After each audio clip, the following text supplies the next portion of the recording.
What's up, gang? Weren't expecting to get put to work like that. Everybody was fired up today, man. I like it. I like it. That's good. Talk to me about this main event. You know, this rematch. Joseph told us that you put the rematch together pretty quickly after the first fight. What was it? Was it the way the fight ended with the headbutt involved? Was it the weight miss? What was it that you were like, hey, we got to do this one right away? It was both. It was everything. That fight was a no-brainer to redo. We had to redo it. So here we are. Now everything's perfect. So no excuses. No controversy. Hopefully we answer all the questions tomorrow night. You were kind of joking that you were nervous about Devison's weight, before all the COVID stuff. I was checking in with them all day today, and he was on point. I think we've talked about this 100 times. This is a hard business to run when things are normal, and then you add all the stuff that's going on right now. It's just, it's pretty tough. It's pretty tough to do. Yeah. But we're getting through it. We're doing it. For Joseph, I think he's 35 at this point, man. He's been around the company for such a long time. Do you feel like this is kind of his last shot? Like it's now? Yeah, I'm sure he does too. This is Benavidez is one of those guys. Like no matter who comes in contact with that guy, whether it's people at the PI, other fighters that train down there, everybody likes Joe Benavidez. He's a great guy. He's a hard worker. There's never any bullshit with him. It's all, he's a straightforward kid. He's a good kid, so it's cool to see him get another opportunity at this point in his career. I'm happy for him. I want to ask you about the co-main event, Kelvin Gastelum. Does it feel like kind of a crossroads fight for him? I mean, he had a fight of the year, one of the greatest all-time fights ever. He always does. Kind of a flat performance after that. Does it feel like this is a crossroads at all? I don't know, man. That kid's always exciting. He's always in fun fights, and I think tomorrow night's going to be the same too. I think that's a really fun fight. He's always in it. He's always right there. So I don't know. We'll find out. I don't think it's a crossroads fight, though. This is a kid that, win, lose, or draw tomorrow night, will still be in the top 10, will still always be exciting, and can pull out a win with one punch. Yeah. I want to ask you about a guy that fought, I guess, like 48 hours ago at this point. Khamzat Chimaev is around the hotel saying he's cutting weight, trying to get another fight on this upcoming fight card before Fight Island's over. Is that? Yeah, listen, he asked me to that night. I said, why not? Yeah, all right, let's do it. So you're trying to find somebody for him? Yeah, we are. Is he done, or are you still looking for somebody? As far as I know, we're still looking. Is Mick in here? Mick can never get out of here fast enough, can he? Yeah, he's working on something for him right now. We'll see what we can figure out. Speaking of leaving, we heard you're leaving Fight Island early. You're not staying through the whole run? Did what? Are you leaving early? Yeah, I was always. My birthday's coming up, so yeah. Okay, fair enough. I wanted to ask you, seeing the news back home in Vegas, it seems like, you've mentioned you are a little bit worried. Mm-hmm. I've seen the headlines the last few days that I hadn't been seeing. It seems really bad. How serious are you? I mean, is there a possibility that maybe August doesn't happen at the Apex? Can you imagine? I mean, I don't know. Listen, I'm always a worst case scenario guy. I'm always looking at what, the possibilities are. And I was thinking this 2 months ago, not just now, but you ask any of my guys, they'll tell you, I've been saying, you think this is just going away? People are like, the heat, when the heat comes. Well, there's a lot of places out there right now that are hot that are still dealing with this thing. So I don't see what the heat has to do with it. And I don't know. So like I say, nobody seems to be an expert on this thing, but I have some backup plans. It's not ideal. It's not what I want to do. I want to stay in Vegas. I think we've proved not only in Vegas, but in other parts of the world and other parts of the country, we can pull this off safely and not hurt anybody. And hopefully we have that opportunity to do that in our hometown, where it would be a lot safer for all of us. So I hope that's the case. We'll see. Last question for me. Colby Covington is taking to social media, posting a contract that he had with Tyron Woodley that was supposed to happen in mid-August. He says Tyron's not taking it. Can you update us on that situation, if that fight's going to happen, when it might happen? It's a fight we're working on, Listen, Woodley said he wanted to fight him, so, Woodley's been talking about fighting Colby Covington since, Colby fought Usman. So it is true that that Colby signed the deal and he's ready to go. So we're just waiting on Woodley. Hey, Dana. Yep. Just jumping on the back of that fight seems to be so hard to make. It's like every time you guys try and make it, one of them accuses the other one of not taking it. What has been the hold-up? Has it always Listen, I always tell you guys, listen, I'm always trying to make the fights that, that should be made or people want to see. And people can say whatever they want publicly, but, behind the scenes, it's another story. And I can't speak honestly about what's going on. I haven't been involved in that. I've been here. But we're trying to make Woodley versus Covington. And Covington is definitely in. I think Woodley said he would do it in September. So would you be happy to put it on, or do you really want Covington on that August date? Yeah, I don't know. I couldn't tell you right now. Henry Cejudo's been firing off at basically anyone near his weight division, Alex Volkanovski. Have you guys spoke since he retired, and is he potentially interested in coming back? We haven't talked. Cejudo's retired. I told you guys last time, these guys that retire, I don't even think about them again. I'm already moving on to I'm looking at tomorrow night. I'm looking at, what's next and all this. I'm not thinking about those guys. I think you said to Kevin Iodi you have a backup plan in America if Vegas is taken off the table, right?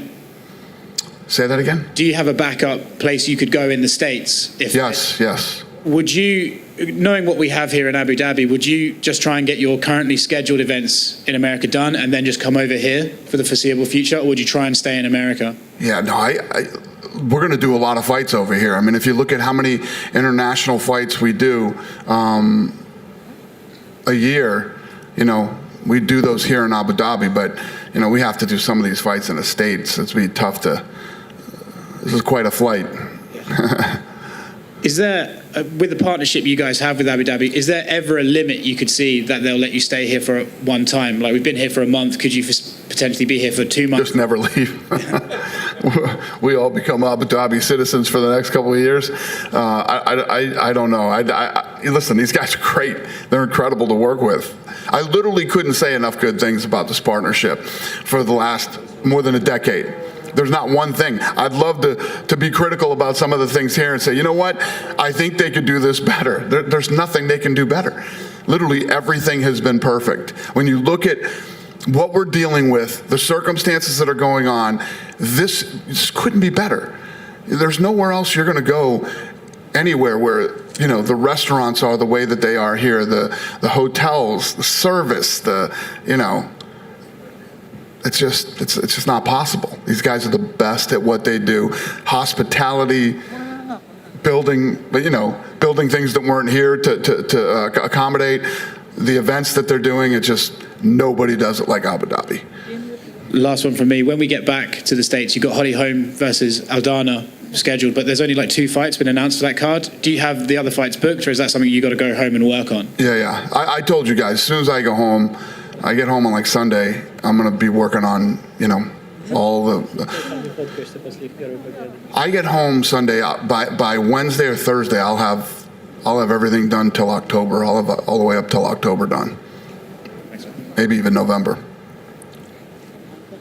Dana, you talked about Cejudo, that you're not thinking about him since he announced he's not fighting anymore. What about John Jones? He announced the same thing, but he hasn't been. John Jones doesn't want to fight. Yeah, so I don't know. I don't know what I'm going to do with him yet. You don't know if you consider doing an interim title? I haven't even thought about it. Yeah. Speaking about titles, you've mentioned that Gilbert Burns is next for Kamaru Usman. Jorge Masvidal is campaigning for an immediate rematch with Full Camp. After he proved that he's a big draw, is that something you would consider doing now? Gilbert's next. Gilbert's next. Yeah.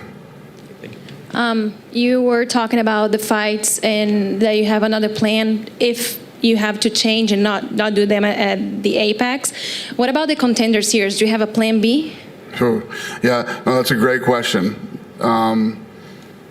Yeah, no, I don't have plan B for that. I mean, that's going to be a tough one too. If we have to do the Contender Series somewhere, I mean, we're talking some of the plans that this isn't done and this isn't guaranteed, but some of the things that I'm working on right now, we would do the Contender Series for 5 straight weeks. Then I have some other stuff going on that I'm planning right now, and then we'd have another 5 weeks of the Contender Series.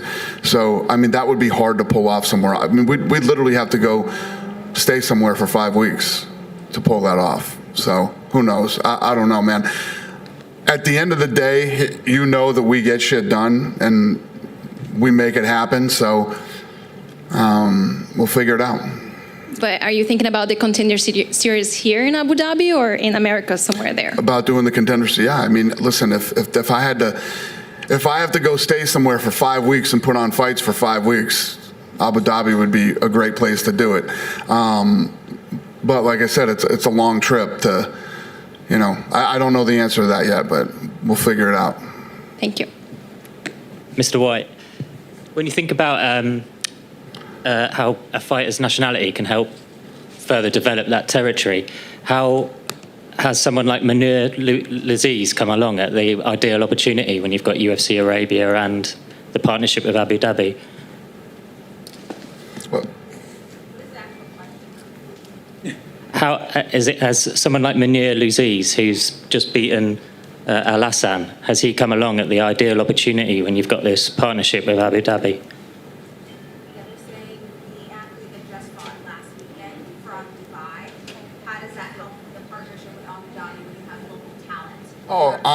Listen, I don't know how it helps. The partnership with Abu Dhabi is awesome either way.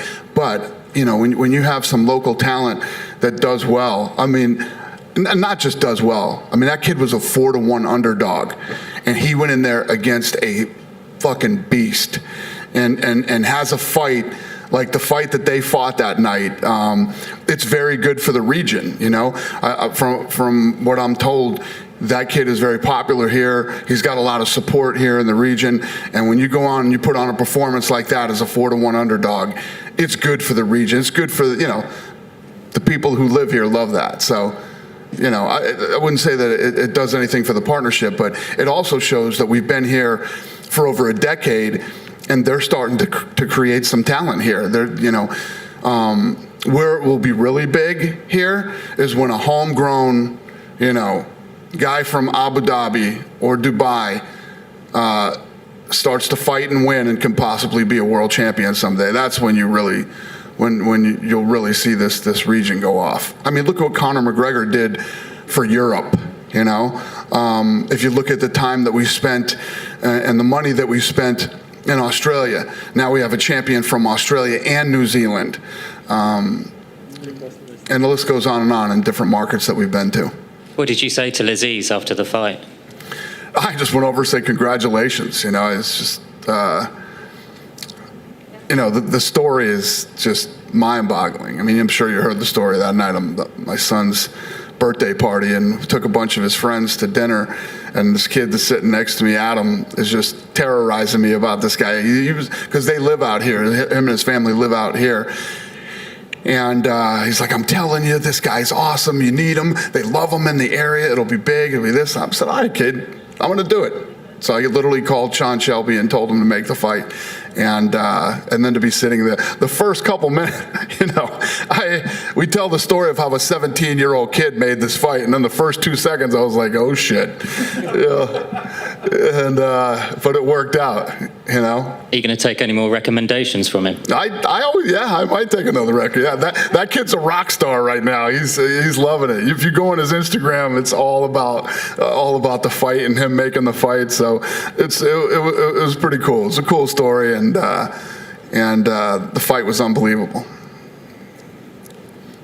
Dana, with the COVID situation, a lot of the restrictions, sometimes from the state, sometimes from the federal, being handed down. Is there ever dialogue between you businesses and the governor on the measures? Are we in contact with the governor? Yeah, does he talk to you and other businesses of ideas of what should be put in place? No, I don't think he doesn't talk to us about you know, other businesses. It's just we talk to him about our business, and you know. So he does take feedback. Beg him to not shut it down. Yeah. Does it seem like it would, to do a draconian 10 people max, does that make sense versus like every situation is not equal? I agree. The thing that scares me is, you know, obviously we've proved that we can do this. If you look at how you know, from my staff to the corners to the fighters, to the media. I mean, we've done it all the right way. We've made sure that everybody's safe.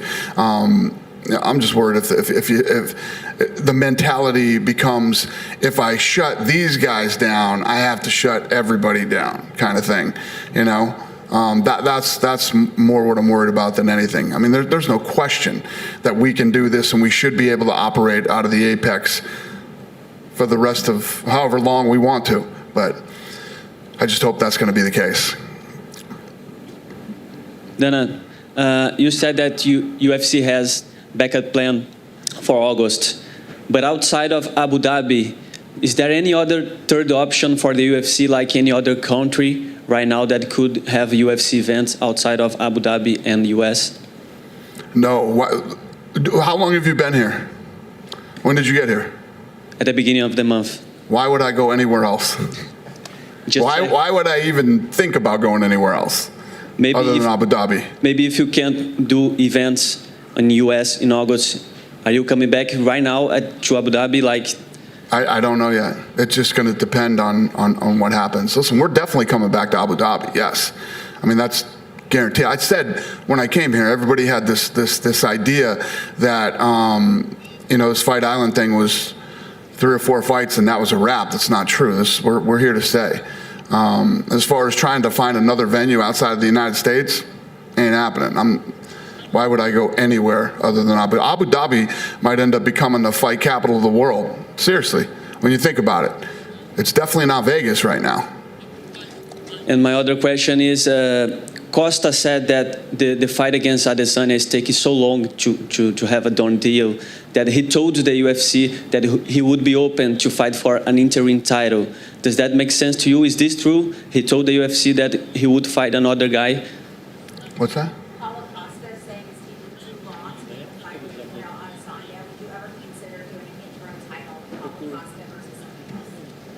No, they're going to fight, and that fight's going to happen. Yeah, just because he said that he told the UFC that he would like to fight for an interim title. Well, the fight took so long to get ready because he got hurt.